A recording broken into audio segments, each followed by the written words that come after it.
जब हम अंतरिक्ष की बात करते हैं तो हमारे दिमाग में क्या आता है?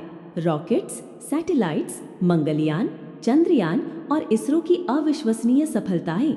हम देखते हैं कि भारत आज विश्व के सबसे प्रभावशाली स्पेस राष्ट्रों में से एक बन चुका है। लेकिन क्या आपने कभी सोचा है कि इन मिशनों के पीछे काम करने वाले असली चेहरे कौन हैं?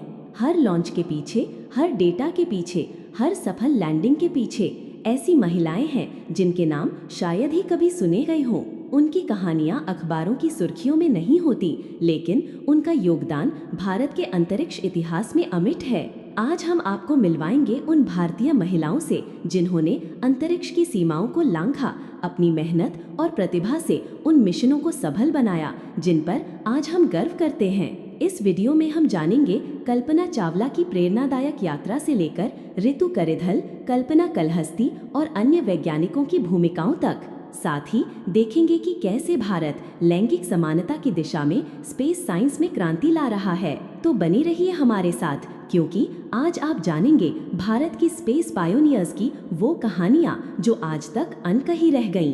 कल्पना चावला एक ऐसा नाम जो न सिर्फ भारत में बल्कि पूरे विश्व में महिला सशक्तिकरण और अंतरिक्ष विज्ञान की प्रेरणा बन चुका है। उनका जन्म 17 मार्च 1962 को हरियाणा के करनाल शहर में हुआ।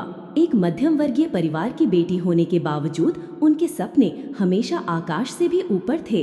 बचपन से ही कल्पना को हवाई जहाज और उड़ान भरने की गहरी रुचि थी। उन्होंने टैगोर बाल निकेतन से शिक्षा प्राप्त की, फिर पंजाब इंजीनियरिंग कॉलेज से एरोनॉटिकल इंजीनियरिंग में स्नातक डिग्री ली। इसके बाद वो अमेरिका चली गईं, जहां उन्होंने यूनिवर्सिटी ऑफ टेक्सास से मास्टर्स और फिर कोलोराडो यूनिवर्सिटी से पीएचडी की। उनका नासा का सफर 1994 में शुरू हुआ, जब उन्हें 15 में एस्ट्रोनॉट ग्रुप में चुना गया। 1997 में STS-87 मिशन में उन्होंने रोबोटिक आर्म ऑपरेट किया। 2003 में वो STS-107 मिशन पर गईं, लेकिन अफसोस 1 फरवरी को शटल दुर्घटनाग्रस्त हो गया। हालांकि कल्पना अब हमारे बीच नहीं है, लेकिन उनकी विरासत अमर है। उनके नाम पर स्कूल, यूनिवर्सिटी और एक उपग्रह भी है। उन्होंने ये सिखाया कि सपने अगर सच्चे हों तो आकाश की कोई सीमा नहीं होती। कल्पना चावला के बाद भी कई भारतीय महिलाओं ने अंतरिक्ष विज्ञान में चमत्कारी योगदान दिया। डॉक्टर ऋतु करिधल मंगलयान की डिप्टी ऑपरेशंस डायरेक्टर, फिर चंद्रयान 2 की मिशन डायरेक्टर। कल्पना कलहस्ती चंद्रयान 3 की associate project director, landing dynamics की विशेषज्ञ।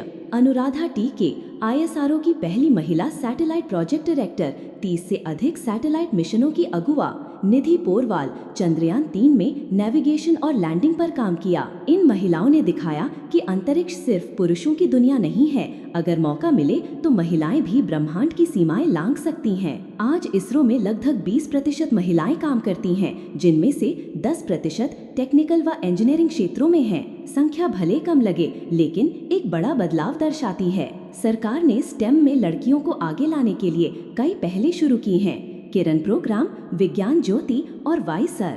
इनका उद्देश्य सिर्फ प्रवेश देना नहीं है, बल्कि नेतृत्व, नवाचार और शोध के लिए उचित वातावरण बनाना है। अब भी कई चुनौतियां हैं, सामाजिक पूर्वाग्रह, संसाधनों की कमी और पारिवारिक जिम्मेदारियां। लेकिन जो महिलाएं आगे आई हैं, उन्होंने अगली पीढ़ी के लिए राह आसान कर दी है। भारत का पहला मानवयुक्त मिशन गगनयान महिला अंतरिक्ष यात्रियों को भेजने की तैयारी कर रहा है। इसरो की स्टार्टअप्स के साथ साझेदारी और प्राइवेट इनोवेशन लैब्स में महिलाओं की भागीदारी भी बढ़ रही है। आने वाले समय में Bharat moon base, interplanetary missions और डीप स्पेस नेटवर्क्स में महिलाओं के साथ कदम से कदम मिलाकर चलेगा। भविष्य में भारतीय मॉडल न सिर्फ तकनीकी रूप से आगे होगा, बल्कि जेंडर इक्विटी का उदाहरण भी बनेगा। अब वक्त है कि हम सिर्फ प्रेरित न हों, बल्कि प्रेरणा को क्रिया में बदलें। अगर आप एक माता पिता हैं, शिक्षक हैं या विद्यार्थी हैं, तो अपनी भूमिका निभाइए। लड़कियों को स्टेम की दुनिया से जोड़िए। देश में कई संगठन काम कर रहे हैं, स्टेमिनिस्ट इंडिया, AICRIT और विज्ञान प्रसार। इनके जरिए स्कॉलरशिप, वर्कशॉप और मेंटरशिप जैसे मौके मिल रहे हैं। हम सब मिलकर वो वातावरण बना सकते हैं जहां अगली कल्पना चावला जन्म ले। कल्पना चावला से लेकर निधि पोरवाल तक हर कहानी एक नई दिशा दिखाती है। अगर हम चाहते हैं कि भारत सिर्फ चांद तक नहीं, सोच तक भी पहुंचे, तो हमें इन कहानियों को आगे बढ़ाना होगा। अगर आपको ये वीडियो पसंद आया हो तो इसे शेयर कीजिए, कमेंट करके बताइए कि सबसे प्रेरणादायक कौन लगी। और ऐसे ही वीडियो के लिए चैनल सब्सक्राइब करिए, क्योंकि भारत की असली उड़ान तब शुरू होती है जब हर सपने को उड़ान मिलती है।